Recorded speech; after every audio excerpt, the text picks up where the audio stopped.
আপনার অনুমতি নিয়ে গতকাল কলকাতাতে সাংবাদিক বন্ধুদের উপরে যে ধরনের আক্রমণ হয়েছে এই বিষয়ে সবাইকে জানানো প্রয়োজন বলে আমার মনে হয়েছে।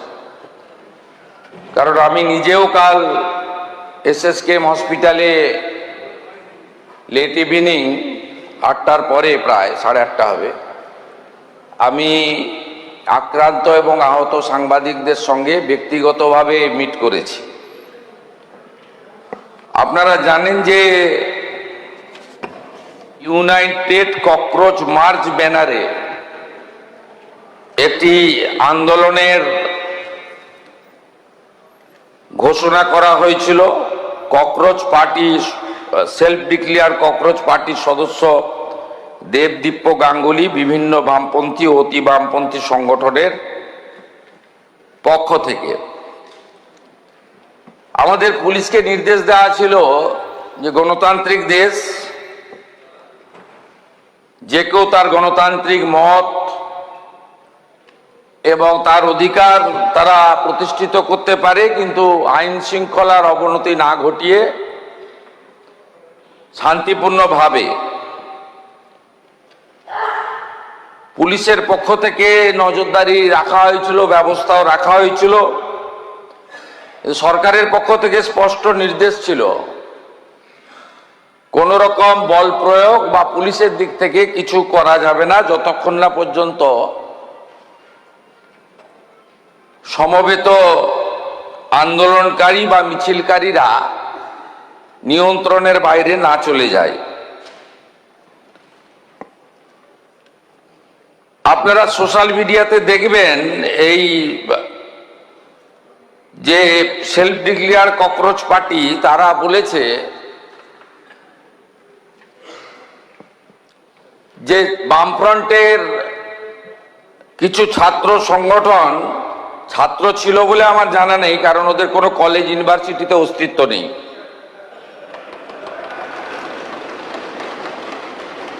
তারা এই কর্মসূচিতে ঢুকে পড়ে।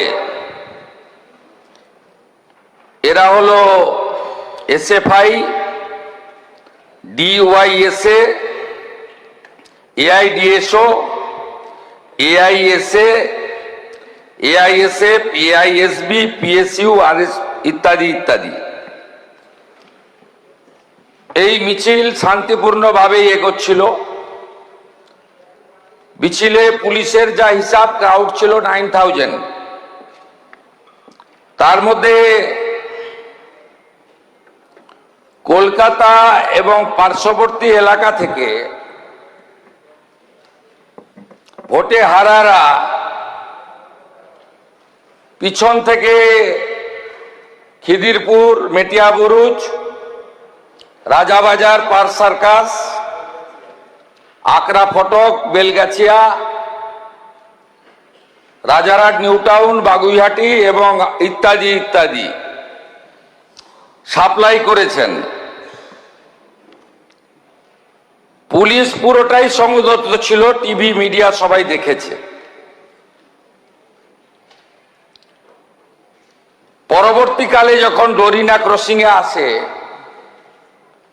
প্রথমে জুতো এবং বোতল দিয়ে শুরু করে, তারপরে টার্গেট করে সাংবাদিকদের, কারণ অনেক চেষ্টা করার পরেও পুলিশ ওদের পাতা ফাঁদে পা দেয়নি। আমাদের নির্দেশও তাই ছিল। ওরা চেয়েছিল পুলিশ লাঠি চালাক, গ্যাস ফাটাক, বলপ্রয়োগ করুক এবং তারপরে নাটকটা একটু জোরদার চলুক, সে সুযোগ পুলিশ দেয়নি। আমি কলকাতা পুলিশকে এবং যারা ডিউটি দিচ্ছিলেন তাদেরকে ধন্যবাদ জানাই।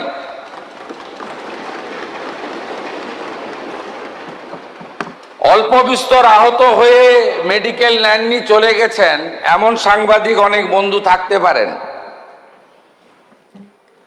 6 জন সাংবাদিক বন্ধু যারা গুরুতর জখম হয়েছেন, রক্তপাত হয়েছে, তারা সরকারি হসপিটালে চিকিৎসা নিয়েছেন। দীপঙ্কর দাশগুপ্ত, মাখন পাত্র, সুমন মহাপাত্র, রিক পুরকায়স্থ, শিলাদিত্য কর, কৃষ্ণেন্দু মজুমদার। ইতিমধ্যে সাংবাদিক বন্ধুদের কাছ থেকে আমরা লিখিত অভিযোগ পেয়েছি। মোট 6টি মামলা রুজু করা হয়েছে এবং এই মামলাগুলিতে এই বিধানসভা থেকে পাস হওয়া গুন্ডা দমন আইন যুক্ত করা হয়েছে।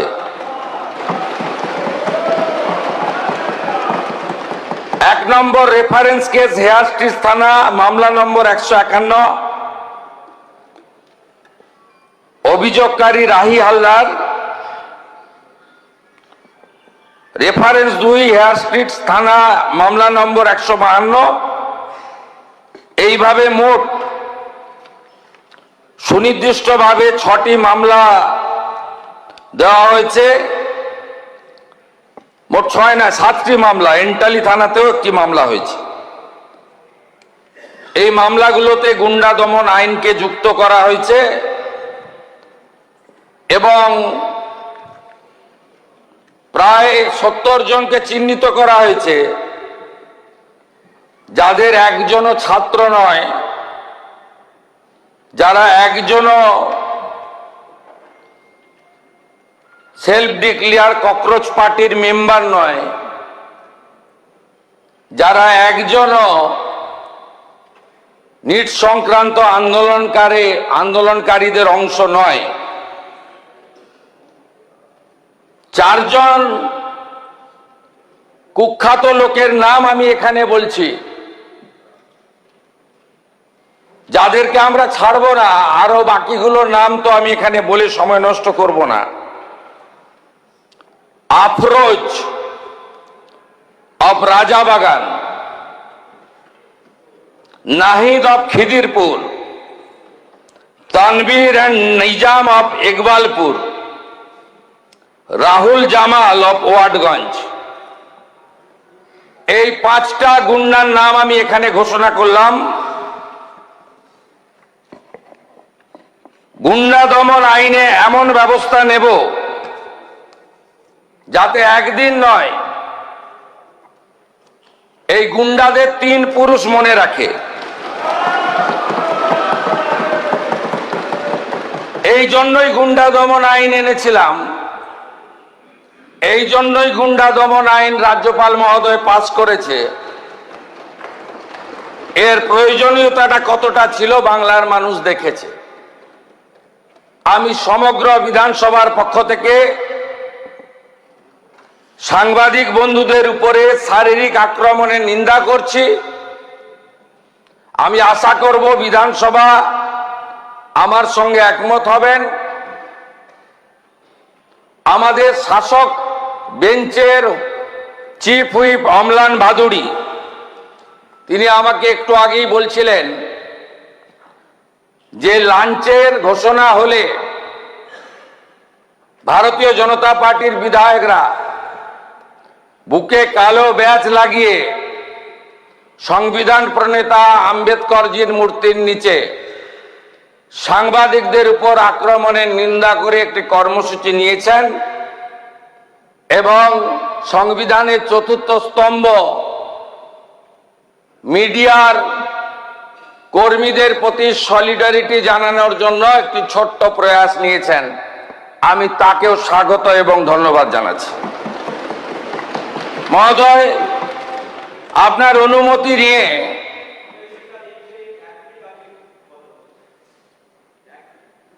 আমি বলার পরে আপনাকে বলতে হবে এসএফআই এই আক্রমণের সঙ্গে যুক্ত নন।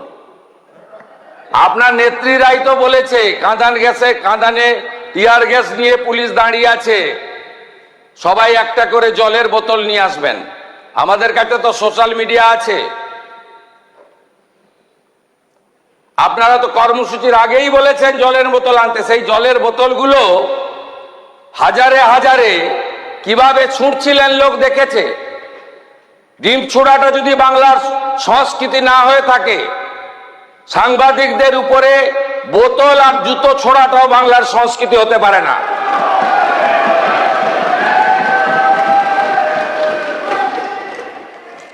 মহোদয়, একটি বড় স্ক্যাম সামনে এসেছে, ভাইপোর সেবাশ্রয় ক্যাম্পে স্ক্যাম। ইতিমধ্যে আমাদের বিষ্ণুপুর পিএসএ একাধিক কেস আমাদের ফাইল হয়েছে, এফআইআর। এই এফআইআর এর ভিত্তিতে আমি আপনার প্রথমে অনুমতি চাইছি, আমি মুখটা হেজি করে দিয়েছি, কিভাবে ক্ষতি করেছে দেখুন। এই ছবিগুলো দেখুন, এই চিটিংবাজটা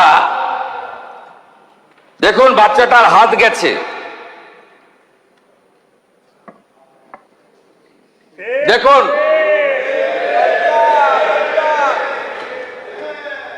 দেখুন আরেকটা বাচ্চাকে কিভাবে বিকলাঙ্গ করেছে দেখুন।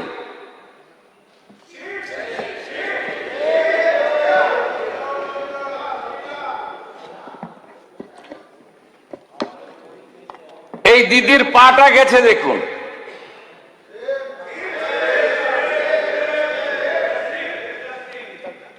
এ যেটা করেছে এই চিটিংবাজ ভাইপো,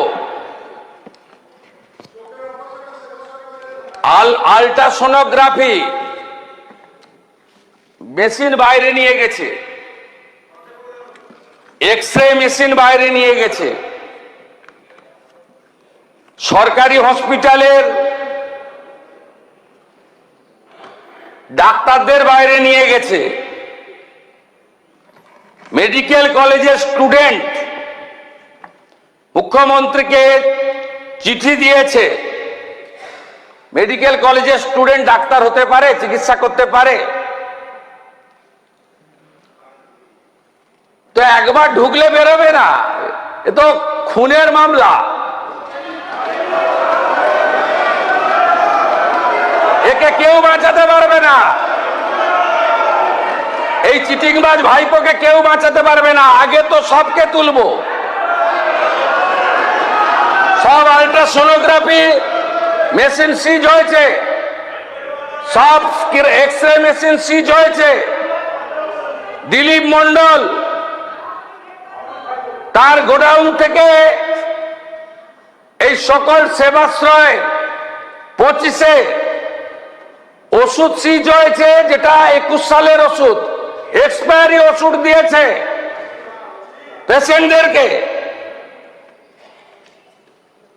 গতকাল আমি একটি চিঠি পেয়েছি অধ্যক্ষ মহোদয়, মাননীয় মুখ্যমন্ত্রী পশ্চিমবঙ্গ সরকার মহাশয়, বিনীত নিবেদন এই যে আমি ডাক্তার রাজীব বিশ্বাস, diamond Harbour medical college radiology বিভাগে আরম্ভ চিকিৎসক হিসেবে নিযুক্ত ছিলাম। একজন জুনিয়র চিকিৎসক হিসেবে অভয়া আন্দোলনের সঙ্গে যুক্ত ছিলাম। অভয়া পরবর্তী সময় স্থানীয় নেতাদের প্রচ্ছন্ন মদতে কলেজের প্রিন্সিপাল স্যার এবং কিছু ছাত্রদের ঝামেলার ফলে আন্দোলনে থাকার জন্য হেনস্থার ভয় দিন কাটতে থাকে। আমতলা অডিটোরিয়ামে সেবাশ্রয় নিয়ে জানতে পারি, সেই ক্যাম্পে ডিউটি করতে বলা হয়। একজন জুনিয়র চিকিৎসক হিসেবে নিজের সুরক্ষার কথা ভেবে আমি ডিউটি করি।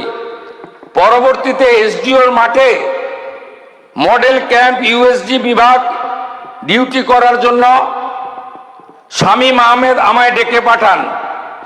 হাসপাতালে ডিউটির অবসর সময়ে কিছু কিছু দিনে বাকি আর জুনিয়র চিকিৎসকদের মতো আমি শুধু ডিউটি করি।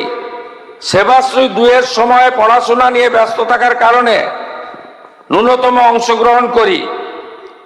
আমি একজন জুনিয়র চিকিৎসক, আমায় ক্ষমা সুন্দর দৃষ্টিতে দেখবেন।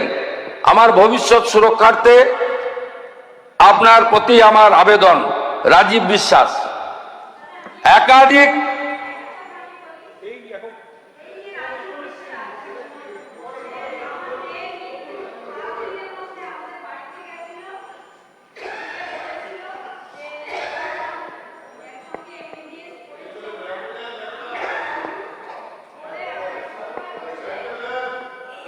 থাকুন, আমরা এটা ছাড়বো না, কোনো ছাড়াছাড়ির সিন নেই, সুযোগও নেই।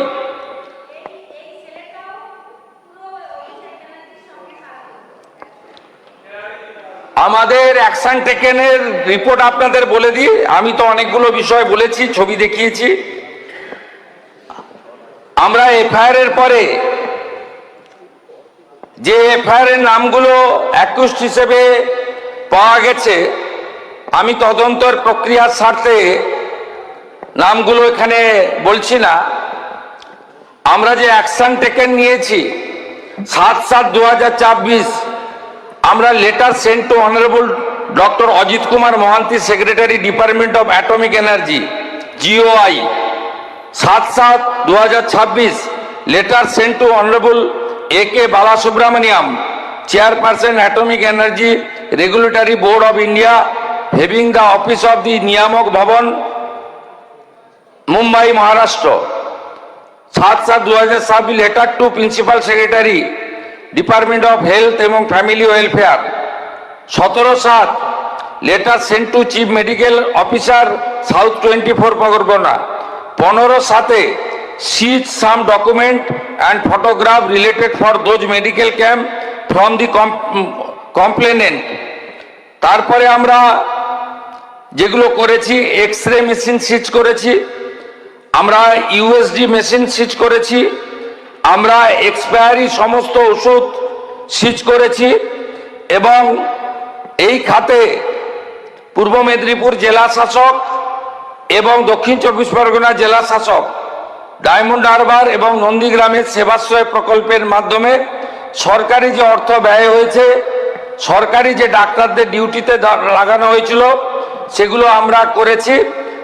আমি মাননীয় সদস্য দেবাংশু পণ্ডা মহোদয় গতকাল যে অভিযোগ করেছিলেন, তার ভিত্তিতে আমি সবাকে এবং বাংলার জনগণকে আশ্বস্ত করতে চাই যে আমরা এই ব্যাপারে রাজ্য পুলিশের CID, STF, দক্ষিণ 24 পরগনা জেলা পুলিশকে নিয়ে, তার সঙ্গে আমাদের মেডিকেল এক্সপার্টদের নিয়ে আমরা ব্যাপক অভিযান এবং ব্যাপক তদন্তের কাজ করছি।